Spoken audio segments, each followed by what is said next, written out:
Right edition, welcome and happy day. From the stupid criminal file, here's a man from West Kelowna, British Columbia. He went to court. He had to see the judge about some criminal activity he had been involved in, and he took a backpack into court with him, and the sheriffs came up and said, "We have to search your backpack." And he started to run from them. He said, "You can't search my backpack. This is in court, right?" And finally, he threw it off of his person, and he continued to run, and they tackled him, and they went and looked inside the backpack, and there was a switchblade knife and a can of bear spray and a baton and several tools and 13 grams of marijuana, 14 oh, this breaks me up, 14 grams of hash and some hillbilly heroin along with a variety of Doug paraphernalia.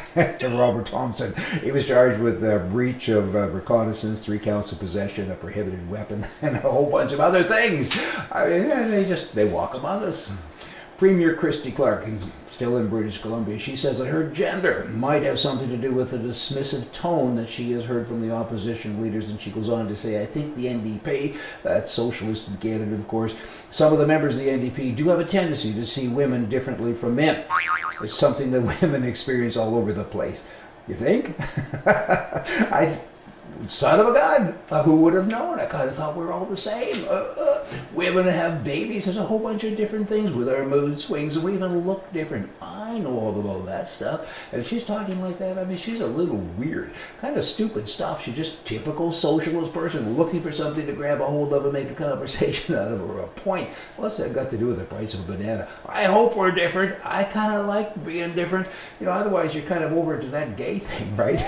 Just saying. You got 17 First Nations in British Columbia alone. That would be Indian reservations who have not complied yet with the Financial Transparency Act, and there's 582 First Nations Indian reserves in Canada in total, and they're all supposed to kind of share information and say, this is how much money we take from all you silly white guys in the cha-cha. And they haven't done that, many of them at least, because, you know, do we have something to hide? Kind of, maybe. But let's kind of expand from that and look at that number, the first number, 582 nations. And keep in mind that the Liberals in the NDP in Canada are saying, hey, they shouldn't have to tell anybody how much they get.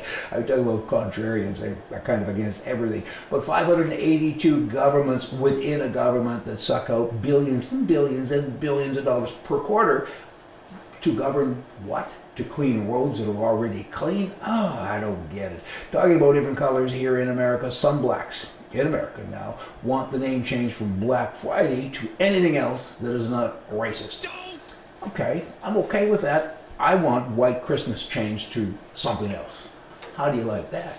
A black officer shoots and kills a white man, an unarmed white man. This happened August 11th. That's quite a while ago now, and nobody's heard about it. And this was in Salt Lake City, Utah, and it was right by a store, and the policeman comes up, and the guy's dead. The current climate in the United States, or in that climate, a black person can never be the oppressor, and a white person can never be the victim. Pretty much covers it, and that's just not right. I mean, who cares what color you are? We're all the same. The big guy made us all the same. Why are we having all of this talk? I know, because there's liberal nonsense stuff and left-wing mainstream media. Who should care what color we are? I mean, there's probably a story here, but I don't see any white people picketing or burning down buildings. And by the way, if they did, you know where they'd be? They'd be in jail. They would be in prison. White people can't do stuff like that. In Ferguson, 68% of the residents are black. How'd you like to be a white person there? I mean, I think it'd be a little bit scary right now. You want to go into a restaurant and have a cup of coffee? Wow.